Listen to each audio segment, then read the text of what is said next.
Avez-vous déjà ressenti cette étrange tension intérieure, comme si vous luttiez pour contrôler l'incontrôlable? Peut-être un projet professionnel échappant à votre emprise ou une relation qui, malgré vos efforts, semble se détériorer. Cette frustration, familière à tant d'entre nous, naît souvent d'une confusion fondamentale, la difficulté à distinguer ce qui dépend véritablement de nous de ce qui ne l'est pas. Et si cette distinction, bien maîtrisée, pouvait transformer radicalement votre manière de vivre? En plongeant au cœur de cette question, vous découvrirez qu'il ne s'agit pas d'un simple exercice intellectuel, mais d'un outil puissant pour réduire votre stress, augmenter votre résilience et retrouver une paix intérieure durable. Ce sujet, central dans notre discussion d'aujourd'hui, résonne profondément dans nos vies modernes saturées d'incertitudes et de pressions extérieures. À une époque où nous sommes constamment sollicités pour performer, influencer ou plaire, apprendre à faire la paix avec ce que nous ne contrôlons pas est plus qu'une nécessité, c'est une libération. Avant de continuer, je vous invite à vous abonner à cette chaîne, Esprit Stoïcien, et à activer les notifications. Chaque vidéo est pensée pour vous inspirer et vous guider dans la compréhension et l'application du stoïcisme dans votre quotidien. Suivre l'intégralité de cette vidéo, sans en manquer une partie, est essentiel. Chaque étape construira votre compréhension de ce concept fondamental, un chapitre à la fois. Alors, ouvrez votre esprit et votre cœur, car ce voyage est plus qu'une réflexion. C'est une invitation à explorer la puissance de vos choix et à lâcher prise sur le reste. Vous êtes prêts? Plongeons ensemble dans cette exploration fascinante. Au cœur de la pensée stoïcienne réside une vérité simple, mais révolutionnaire. Tout dans notre vie peut être divisé en deux catégories. Il y a, d'un côté, ce qui dépend de nous, nos pensées, nos actions, nos décisions. Et de l'autre, ce qui échappe à notre contrôle, les événements, les opinions des autres, ou encore les aléas de la vie. Cette distinction, loin d'être abstraite, est un outil pratique pour naviguer dans les complexités du quotidien. Pour comprendre cette idée, imaginez-vous comme un capitaine de navire. Vous contrôlez la direction de vos voiles et la manière dont vous manœuvrez votre bateau, mais les vents et les marées restent hors de votre portée. Ce que les stoïciens enseignent, c'est qu'il est inutile de gaspiller votre énergie à vouloir changer les vents. Il vaut mieux ajuster vos voiles. Ce principe, souvent repris dans les écrits d'Épictète, montre la voie vers une liberté intérieure. Ce philosophe, ancien esclave, a su transcender les limites de sa condition en concentrant son énergie sur ce qu'il pouvait maîtriser, ses pensées et ses réactions. Sa vie illustre parfaitement que la maîtrise du contrôle commence par une introspection honnête et une acceptation des limites naturelles. Cependant, appliquer cette idée demande une rigueur quotidienne. Reconnaître ce qui est vraiment entre nos mains nécessite une réflexion constante. Chaque jour offre des opportunités pour affiner cette compréhension, qu'il s'agisse d'une frustration au travail ou d'un conflit familial. La clé, comme les stoïciens l'ont enseigné, est de transformer cette distinction en un mode de vie, un guide pour nos choix et nos priorités. Aujourd'hui, plus que jamais, nous tombons dans le piège de l'illusion du contrôle. Nous croyons pouvoir tout maîtriser, notre carrière, notre santé, voire nos relations. Pourtant, cette croyance ne fait qu'amplifier nos déceptions et nos frustrations. Pourquoi? Parce qu'elle crée des attentes irréalistes, alimentant un cycle de stress et d'insatisfaction.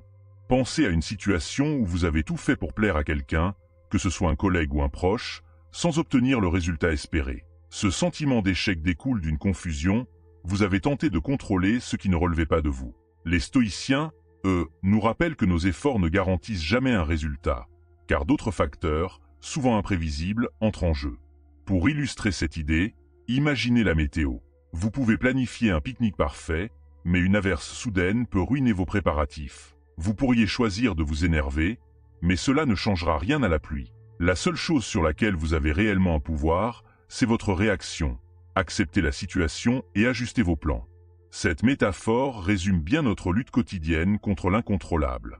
Le piège de l'illusion du contrôle est particulièrement insidieux dans nos vies modernes, où la technologie nous donne l'illusion de tout prévoir. Pourtant, chaque imprévu, chaque échec, nous ramène à cette vérité stoïcienne. Vouloir tout contrôler, c'est s'épuiser inutilement.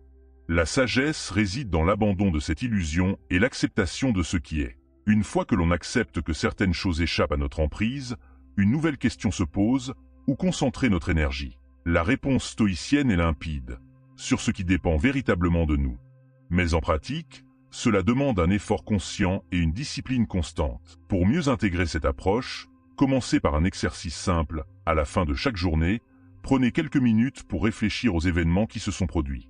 Classez-les en deux catégories, ceux sur lesquels vous aviez une influence et ceux qui relevaient de circonstances extérieures. Cette introspection quotidienne, que les stoïciens appelaient souvent examen de conscience, aide à clarifier vos priorités et à recentrer vos efforts. Un jour, un ami m'a raconté une anecdote qui illustre bien ce principe. Lorsqu'il dirigeait une petite équipe, il passait des heures à essayer de convaincre un collaborateur récalcitrant de changer son attitude. Cela ne faisait qu'alimenter sa frustration. Ce n'est qu'en changeant son approche, en se concentrant sur ses propres réactions et stratégies, qu'il a trouvé une véritable paix intérieure et une solution concrète. Ce basculement, bien que subtil, a tout changé. Recentrer son énergie sur soi-même ne signifie pas ignorer les autres ou devenir égoïste. Au contraire, cela permet d'agir avec plus d'efficacité et de sérénité. En concentrant vos efforts sur vos pensées, vos décisions et vos valeurs, vous devenez maître de votre propre destinée. Cela offre un sentiment de contrôle non pas sur le monde, mais sur vous-même, ce qui, paradoxalement, a souvent un impact positif sur les autres. Accepter que certaines choses ne dépendent pas de nous est une libération. Sur le plan psychologique, cela réduit considérablement le stress et l'anxiété. En effet, l'une des principales causes de notre mal-être réside dans la lutte constante contre des forces extérieures sur lesquelles nous n'avons aucune prise. Cette résistance crée un état de tension permanente qui disparaît dès que l'on abandonne cette lutte. Marc Aurèle, l'empereur stoïcien, a écrit « Ce qui trouble les hommes, ce ne sont pas les choses elles-mêmes, mais leur jugement sur ces choses. » En d'autres termes, ce n'est pas l'événement en lui-même qui cause votre souffrance, mais votre perception de cet événement. Lorsque vous changez cette perception, vous retrouvez une forme de sérénité. Pour mieux comprendre cette idée, imaginez un musicien jouant devant un public. Il ne peut pas contrôler les réactions des spectateurs, ni garantir que chacun appréciera sa prestation. Cependant, en se concentrant sur l'excellence de son jeu et sur sa propre satisfaction, il réduit la pression et augmente ses chances de succès. Cette démarche reflète bien l'état d'esprit stoïcien. Accepter l'incontrôlable ne signifie pas se résigner à l'impuissance. C'est un acte de courage et de lucidité, un choix de se libérer du poids inutile des attentes irréalistes. En faisant ce pas, vous ouvrez la porte à une vie plus apaisée, où vos efforts se concentrent sur ce qui en vaut réellement la peine. Cette transformation, bien que progressive, peut changer profondément votre rapport à vous-même et au monde. Les relations humaines, qu'elles soient familiales, amicales ou professionnelles, représentent l'un des plus grands défis en matière de contrôle. Nous avons souvent l'impression qu'avec suffisamment d'efforts, de persuasion ou même de sacrifice, nous pourrons influencer les comportements ou les opinions des autres. Pourtant, cette quête de contrôle est non seulement vaine, mais elle risque d'altérer la qualité de nos relations. Prenez un instant pour réfléchir à cette vérité, vous ne pouvez jamais contrôler ce que les autres ressentent ou pensent. Vous ne pouvez qu'agir sur votre manière de communiquer, d'écouter et de réagir. Cette idée, bien qu'évidente, est difficile à intégrer dans des situations émotionnellement chargées. Imaginez un parent qui tente désespérément de convaincre un adolescent rebelle de suivre un chemin précis. Ce parent pourrait s'épuiser en efforts inutiles, oubliant que ses mots et conseils ne garantissent pas les choix de son enfant. La sagesse stoïcienne propose une autre approche. Plutôt que d'imposer vos attentes ou vos désirs, concentrez-vous sur vos propres comportements, être un modèle d'intégrité, offrir un soutien inconditionnel et pratiquer l'écoute active. Ces actions, bien qu'indirectes, ont souvent un impact bien plus puissant et durable que des tentatives de contrôle. Nelson Mandela, par exemple, a su transformer des adversaires politiques en alliés grâce à son attitude exemplaire, sans chercher à les contraindre. En appliquant cette philosophie à vos relations, vous cultiverez des connexions plus authentiques et harmonieuses. Vous apprendrez à respecter les limites des autres, tout en renforçant votre propre équilibre émotionnel. Cela ne signifie pas accepter passivement tout comportement, mais plutôt agir avec clarté et intention, sans vous perdre dans une quête de contrôle impossible. Lorsque nous faisons face à l'adversité, il est naturel de chercher des coupables ou de tenter de modifier les circonstances extérieures. Cependant, cette réaction instinctive nous éloigne de l'essentiel, ce qui dépend réellement de nous. Les stoïciens nous invitent à adopter une perspective différente, en considérant chaque épreuve comme une opportunité d'exercer notre vertu et notre résilience. Pour illustrer cette idée, l'histoire de James Stockdale, prisonnier de guerre pendant 7 ans, est particulièrement inspirante. Dans des conditions extrêmement difficiles, il a appliqué les principes stoïciens pour maintenir sa force mentale. Plutôt que de se focaliser sur ce qu'il ne pouvait pas changer, sa captivité, il a concentré son énergie sur son attitude et son rôle de leader parmi ses codétenus. Cette approche lui a permis de transformer une situation de désespoir en une source de courage et de solidarité. L'adversité peut prendre de nombreuses formes, un échec professionnel, une rupture amoureuse ou une maladie. Dans chacun de ces cas, vous avez toujours le choix de votre réaction. Vous pouvez sombrer dans la frustration ou la colère, ou bien décider de puiser dans vos ressources intérieures pour avancer avec dignité. Cette décision, bien que difficile, est libératrice. Se concentrer sur ce qui dépend de vous ne signifie pas ignorer la douleur ou nier la réalité des épreuves. C'est au contraire une invitation à embrasser ces expériences comme des occasions de croissance personnelle. À travers cette pratique, chaque obstacle devient un tremplin pour renforcer votre caractère et approfondir votre compréhension du monde. La distinction entre ce qui dépend de nous et ce qui ne dépend pas de nous n'est pas qu'un concept intellectuel, c'est un outil pratique à intégrer dans votre vie quotidienne pour atteindre une sérénité durable. Mais comment y parvenir dans un monde où les sources de distraction et de stress semblent infinies? Une première approche consiste à adopter une routine de réflexion régulière. Chaque matin, prenez un moment pour anticiper votre journée et identifier les éléments sur lesquels vous pouvez agir. Puis, le soir, revenez sur les événements de la journée en vous demandant si vos réactions ont été alignées avec ce principe stoïcien.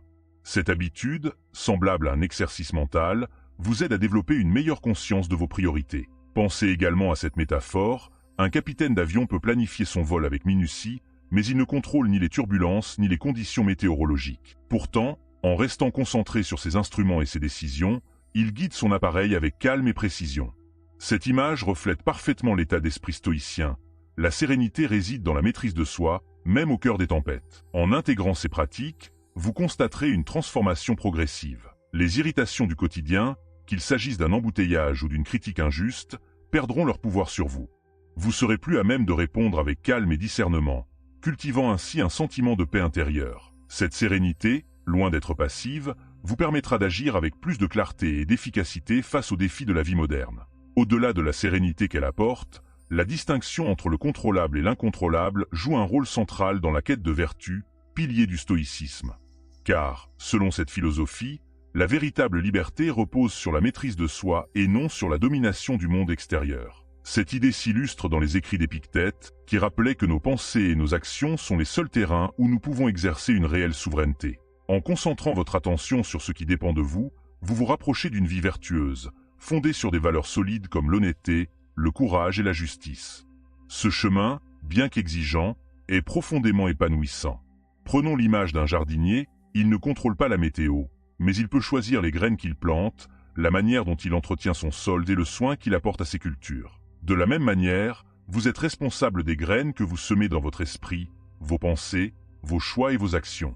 En cultivant ces éléments avec attention, vous construisez un caractère aligné avec vos idéaux. Cette construction intérieure est essentielle pour faire face aux défis de la vie. Lorsqu'une difficulté survient, votre vertu devient votre guide, vous permettant de rester fidèle à vos principes malgré les pressions extérieures. Cette cohérence entre vos actions et vos valeurs vous offre non seulement une paix intérieure, mais également une profonde satisfaction, celle de vivre en accord avec ce qui est juste. En comprenant ce qui dépend de nous et ce qui ne dépend pas de nous, nous découvrons une clé essentielle pour vivre avec plus de sérénité et de clarté. Ce principe stoïcien, loin d'être abstrait, offre un guide concret pour naviguer dans les tumultes de la vie. Il nous enseigne à concentrer notre énergie sur ce que nous pouvons maîtriser, tout en acceptant avec sagesse ce qui échappe à notre contrôle. Ce simple changement de perspective peut transformer notre rapport au monde. Appliquer cette distinction au quotidien, comme nous l'avons vu à travers les pratiques de réflexion ou d'introspection, aide à cultiver un équilibre émotionnel. Lorsque vous identifiez ce qui est entre vos mains, vous devenez acteur de votre propre bonheur, capable de faire face aux épreuves avec calme et résilience. Par exemple, reprendre l'exercice évoqué, celui de réfléchir chaque jour à ce que vous contrôlez ou non, est une méthode simple mais puissante pour intégrer ces idées dans votre routine. Alors, posez-vous ces questions. Dans quelle mesure accordez-vous encore trop de pouvoir à ce qui ne dépend pas de vous? Comment pourriez-vous rediriger votre énergie pour nourrir votre bien-être intérieur et vos valeurs profondes? Partagez vos réflexions et vos expériences dans les commentaires. Vos histoires enrichiront cette communauté dédiée à la sagesse et au développement personnel. Mes chers amis, commencez dès aujourd'hui à ajuster vos voiles pour naviguer avec plus de maîtrise et de sérénité. Et surtout, à demain pour la prochaine vidéo de ce calendrier de l'Avent, où nous explorerons une nouvelle facette inspirante du stoïcisme.